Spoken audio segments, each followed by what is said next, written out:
Welcome to Luca is a Billionaire, where the only thing I invest in is your answers. In this video, I will explain how to make chicken stock from a carcass. First, gather one chicken carcass and any additional bones you might have. It's best to remove any excess meat or skin to ensure a cleaner, less greasy stock. If you have larger bones, break them into smaller pieces. This helps expose the marrow, which will add a richer flavor to your finished stock. Next, add your aromatics to the pot. This typically includes 1 roughly chopped onion, 2 carrots, and 2 celery stalks. Place the prepared carcass and vegetables into a large pot. Cover everything with about 12 cups of cold water.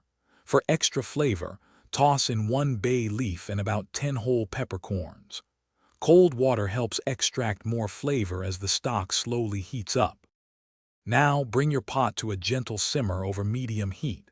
It's crucial not to let it come to a rolling boil, as this can make your stock cloudy. As it simmers, you'll notice foam and impurities rising to the surface. Use a ladle or spoon to skim these off periodically. Continue to simmer the stock for at least 4 hours, or up to 8 hours for maximum flavor. Once your stock has simmered sufficiently, carefully strain it through a fine mesh sieve or colander lined with cheesecloth into a clean container. Discard the solids. It's important to cool the stock quickly to prevent bacterial growth. You can do this in an ice bath. Once cooled, refrigerate for up to 4 days or freeze for several months. And hey, for easy meal prep, check out the link in the description for some fantastic leak-proof containers and other great deals. Thanks for watching and please subscribe. It's the best investment you'll ever make.